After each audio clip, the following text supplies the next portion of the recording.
자, 안녕하세요. 박성필입니다. 자, 오늘 모비스 보도록 하겠습니다.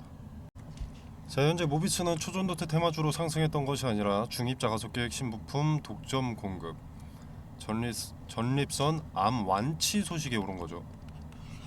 핵융합 에너지 테마로 상승을 했습니다.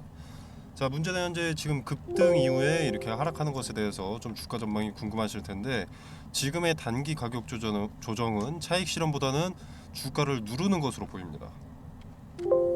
자, 물론 이럴 때 뭐 이렇게 신고가 찍고 차익 실현 매물이 나와줬고, 이제 지금 조정 과정 중에도 일부 나오고는 있지만 현재 거래가 좀 상대적으로 확 줄면서 조정이 나오고 있고, 아직도 고점에 위치한 자리임에도 밑꼬리를 달면서 말아올리고 자리를 지키는 게 의도적인 눌림으로 보인다는 거죠.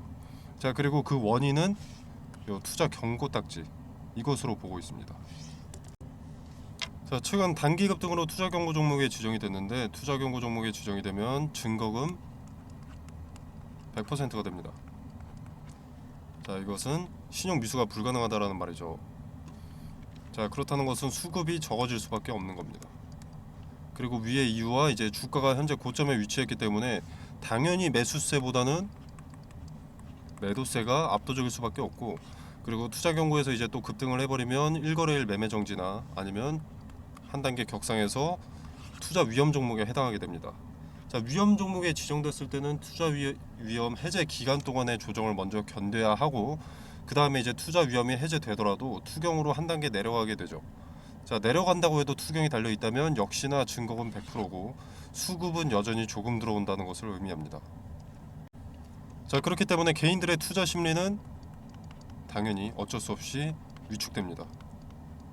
투자 위험이든 경고든 주가를 올리려면 막대한 수급이 좀 들어와줘야 되는데 그 길이 끊기는 거니까.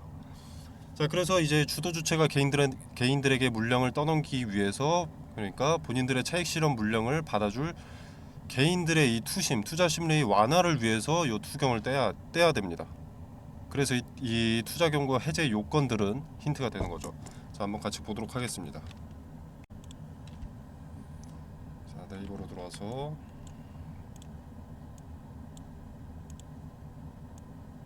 이렇게 보시면은 여기에 해제 요건들이 나와 있습니다.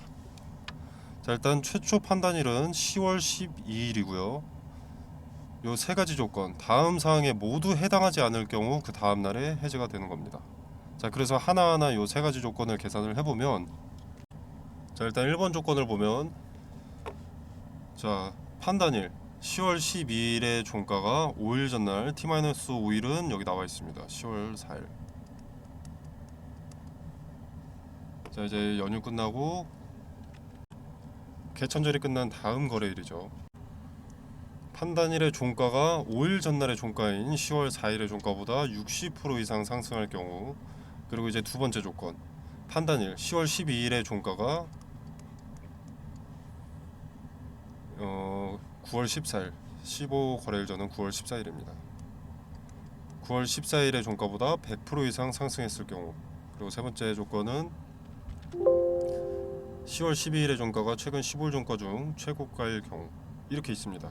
자, 일단 세 가지 모두 해당하지 않아야 되기 때문에 최초 판단일날 가장 낮은 기준 가격 아래로만 주가가 형성되면 투자 경고는 해제가 되는 겁니다. 예를 들어서 만약에 이게 10,000원이다. 그리고 얘가 9,000원 계산을 해봤을 때, 그리고 얘가 뭐 12,000원이다. 이렇게 되어 있으면 요 세 가지 사항에 모두 해당하지 않아야 되기 때문에 요 9,000원 아래로만 종가가 형성되면 되는 겁니다. 언제? 판단일인 10월 12일에. 자, 그럼 이제 계산을 좀 해봐야겠죠. 첫 번째 조건인 T-5일인 10월 4일은 아직 나오지 않았습니다. 그래서 이 부분은 현재로선 판단할 수 없지만, 두 번째 조건 T-15일 9월 14일 이때 종가는 나와 있죠. 자, 한번 보겠습니다. 자, 9월 14일이면 요 날이네요.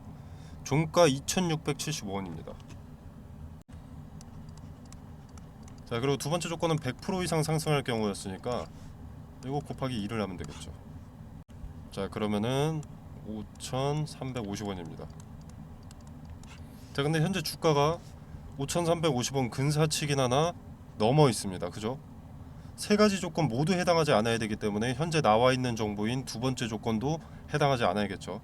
자, 그래서 일단은 이 아래로 주가가 형성되어야 한다라는 것 한 가지는 알아낼 수 있는 겁니다. 자, 그렇다는 것은 지금의 조정은 끝은 아니라는 거죠. 자, 물론 변수는 있습니다. 자, 변수 같은 경우에는 자, 최초 판단일 날 이거 다시 보면서 얘기하겠습니다. 그날 해제 요건에 해당되지 않을 경우 하루씩 수년하여서 판단한다 라고 되어 있습니다. 최초 판단일 날 해제가 되지 않는다면 그 다음 날로 수년되고, 그 다음 날에도 해제되지 않는다면 그 다다음 날로 수년이 되는 겁니다. 자, 그러면 만약에 3거래일 정도 수년되었다고 가정을 해봅시다. 자, 요날이 14일 최초 판단일이고요.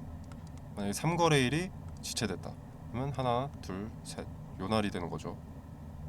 이날이 그럼 판단일이 되는 건데, 자, 이날의 종가를 계산해 보겠습니다.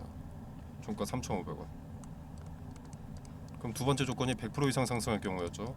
자, 그럼 이것도 곱하기 2를 하면 되니까 7,000원이 나오겠죠. 7,000원 아래 6,990원까지 올라도 투경을 해제할 수 있는 겁니다. 3거래일이 수년될 시에는. 자, 이게 변수인 거죠. 최초 판단일 날 꼭 해제되리라는 보장은 없는 겁니다. 미뤄질 수 있는 게 변수인 거죠. 하지만 이 변수는 최초 판단일부터 이제 장중에 힌트를 실시간으로 목격을 할 수가 있죠. 그리고 종가를 보고 어떤 흐름으로 언제 투경을 때렸는지 판단할 수 있습니다. 즉, 투자 경고 해제 요건은 투경이 해제될 때까지 주가 추이를 분석할 수 있는 아주 명확한 힌트가 된다는 겁니다. 자, 그리고 이제 만약에 투경이 해제됐습니다. 이때는 어떻습니까? 주도 주체가 투경을 해제하기 위해서 의도적으로 주가를 누르고 있다는 것을 알았다는 것은 고점에 차익 실현을 하기 위해서 개인들의 수급을 요구하고 있다.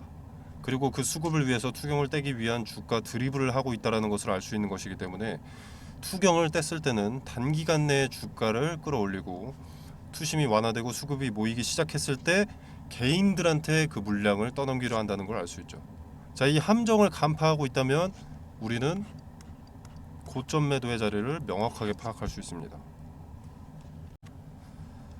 제가 여태 주식 영상을 좀 찍으면서 다른 부분에서는 분석이 틀린 적이 있으나, 그리고 잘못된 정보를 전달한 적은 저도 사람이다 보니까 분명히 몇 차례 있었지만, 자, 투자 경고, 투자 위험, 해제 관련 주도 주체의 드리블 흔적과 힌트를 포착해서 투경 해제까지의 주가 전망은 단 한 번도 틀린 적이 없습니다.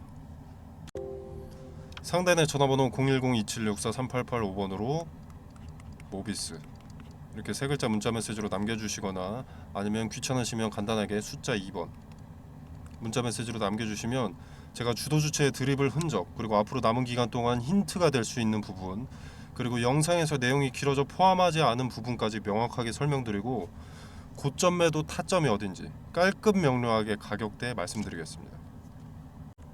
모비스는 현재 어떤 이슈 그리고 뉴스보다는 투자 경고 해제가 더 주가에 큰 영향을 끼칠 수밖에 없습니다. 지금 상황에 호재 나와봐야 투경 때문에 수급이 급격하게 증가할 수 없기 때문이고, 주도 주체는 개인들의 수급을 원할 수밖에 없는 위치에 주가가 형성되어 있기 때문에 지금은 단기 가격 조정으로 투경부터 뗀 뒤에 투심을 살려서 설거지 시키기 위한 계획이 시작될 수밖에 없습니다. 자, 그리고 투경을 떼기 위한 드리블은 차트에서만 그 흔적을 찾을 수가 있습니다. 거래는 거짓말을 못하는 지표이기 때문에 흔적이 드러나더라도 울며 겨자 먹기로 할 수밖에 없는 상황인 거죠. 지금 투경 해제의 기간이 꽤 남은 상황이죠. 최초 판단일이 10월 12일이니까. 자, 이럴 경우 단기적인 관점에서 추가 매수 자리와 그리고 고점 매도 자리가 명확하게 드러나고 그 시점마저 드러나기 때문에 단기적인 관점에서 늘 좋은 이벤트가 되는 것이 투자 경고입니다. 자, 카톡방에서 더 자세히 말씀드리도록 하겠습니다. 자, 그리고 이거는 제가 8월 11일 날 신성 델타테크라는 종목이, 자, 최초의 매매 거래가 정지될 때 추천이 나갔던 종목입니다. 자, 서남 덕성 파워로직스 원익PN이라는 종목이 추천이 나갔는데, 자, 최근에 추천드린 이 종목들은 초전도체 관련주였고요. 제가 단기 테마성 종목을 보통 권유하진 않는데 단기적으로 수익을 먹을 수 있을 만한 명확한 근거가 나와서 추천이 나갔습니다. 그 근거로는, 자, 일단 대장주인 신성 델타테크의 단기 급등으로 매매 정지가 다음 날에 예정이 되어 있었습니다. 이대로 장이 마감되면 다음날 매매 정지가 확실시 되는 거였죠. 자, 근데 마무리되어가는 과정 중에 장 마감 직전 수급이 테마 후발주들 서남 덕성 파워로직스 원익 P&E에 몰리는 것을 포착했습니다.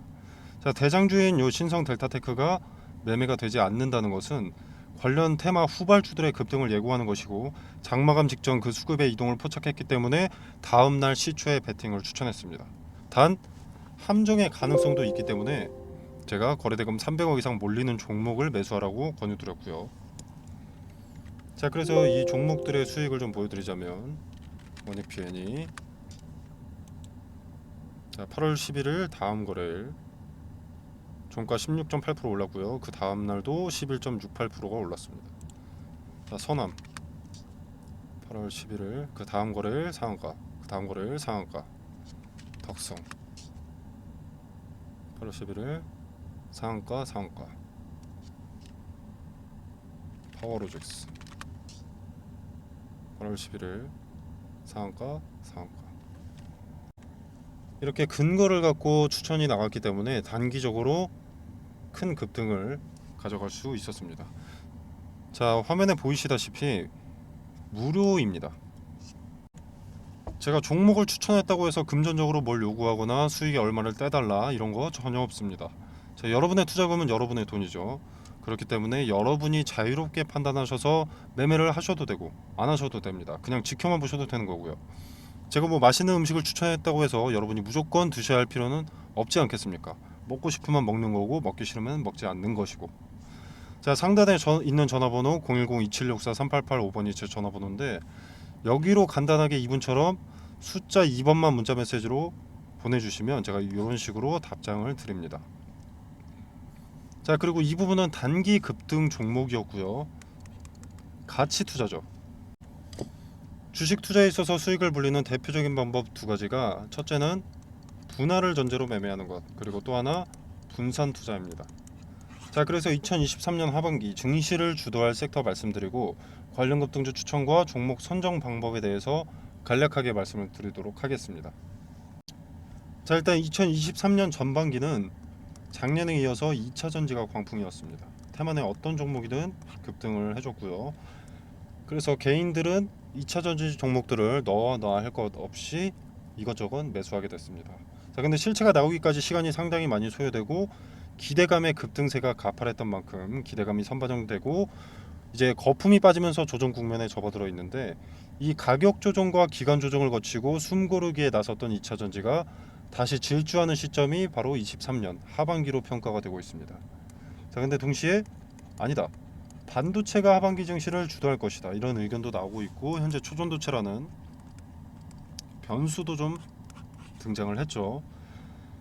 자, 그래서 하반기 증시를 누가 주도할 것이냐? 자, 이것을 파악하는 것은 생각보다 어렵지 않습니다. 바로 세계 경제의 관심을 파악하는 것이죠.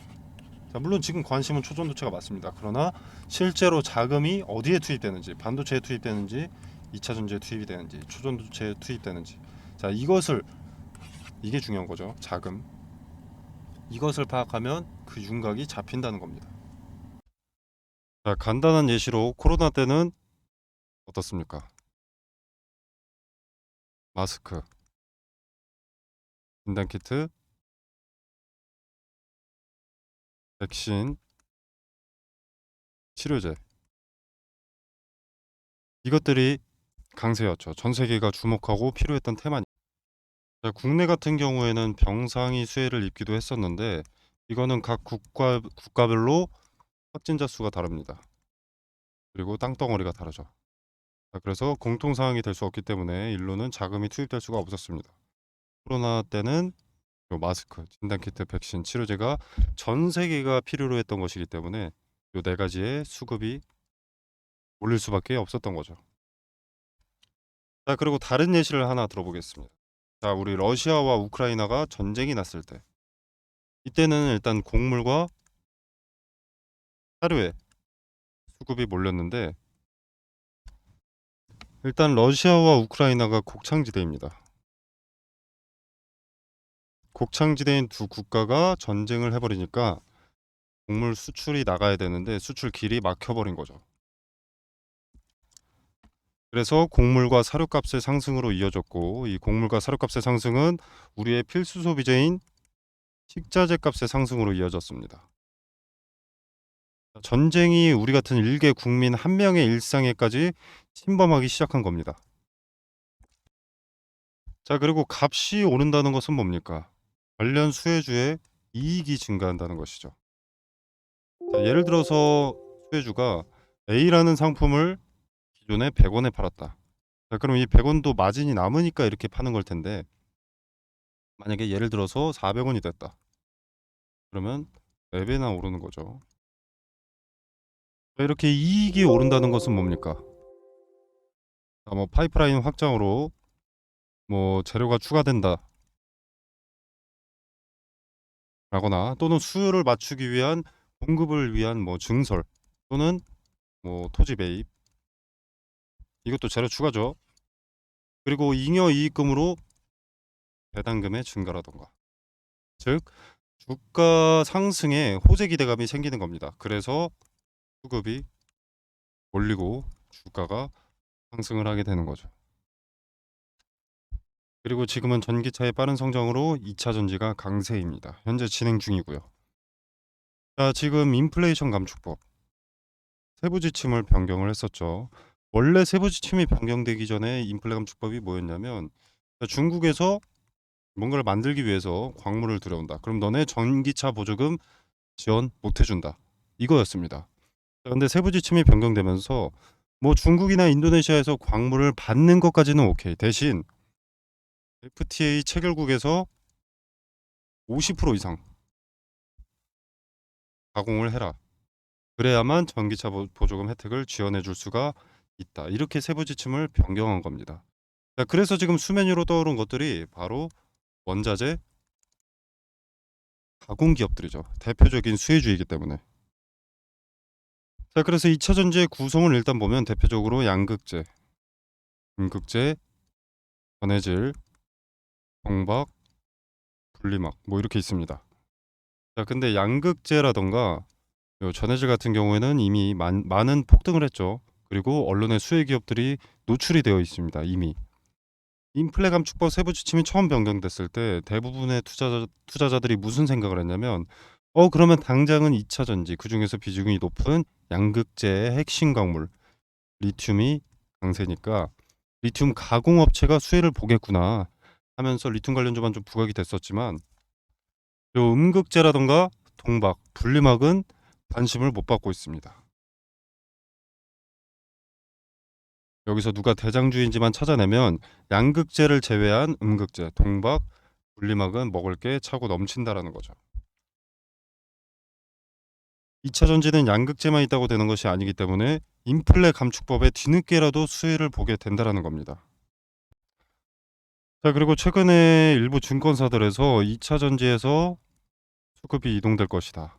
제약바이오라던가 로봇, AI, 반도체 일로 수급이 이동될 것이다. 이런 얘기들을 좀 하고 있는데, 일단 전 세계적으로 2차 전지에는 수백조 단위의 투자가 진행이 됐습니다. 앞으로도 수백조가 넘는 규모의 투자가 예정이 되어 있고요. 자, 무슨 말입니까? 제약바이오로 수급이 옮겼다.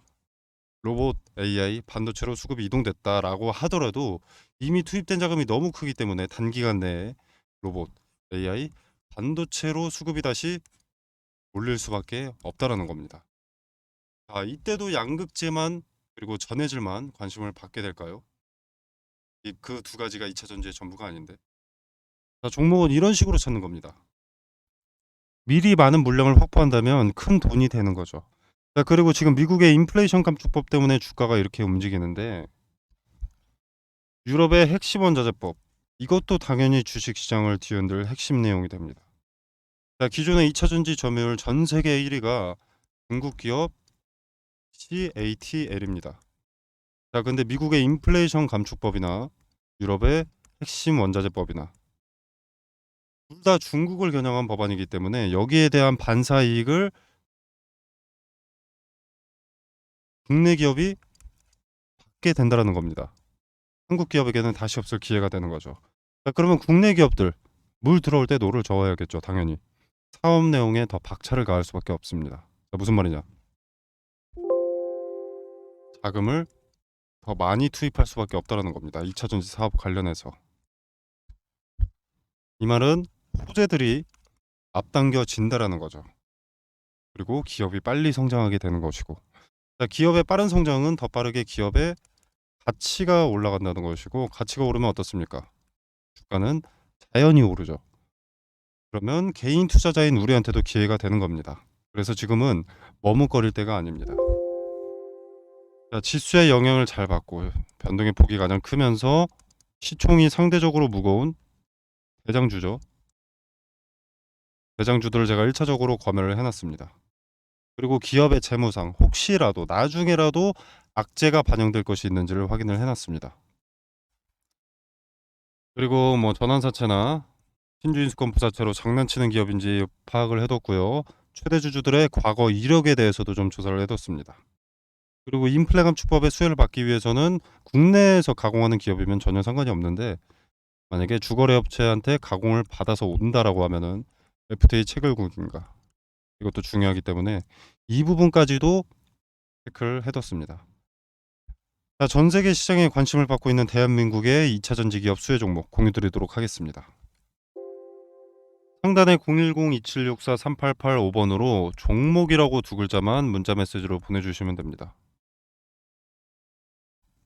그럼 제가 체크해 놓은 이 종목 리스트, 2차 전지 후발 수혜 종목 리스트 보내드리도록 하고요. 제가 수혜 종목 공유드리는 게 돈 받자고 하는 것이 아닙니다. 그리고 여러분한테 수혜 종목에 대해서 매수가나 매도가를 따로 말씀드리는 것도 아니고요. 그냥 정말로 움직이는지 지켜만 보셔도 됩니다. 매수하고 안 하고는 여러분의 자유지만 종목을 선정하는 방식이라도 조금 알아가셨으면 하는 바람입니다. 그래서 그저 지켜만 보시더라도 어떤 방식으로 종목을 선정했는지, 왜 이 종목을 선정했고, 종목 선정 전에는 어떤 것을 체크했는지 다 세세하게 말씀드리니까 한번 지켜라도 보시길 바라겠습니다. 자, 오늘 준비한 영상은 여기까지고요. 여러분의 성공 투자를 기원하면서 마무리하도록 하겠습니다. 감사합니다.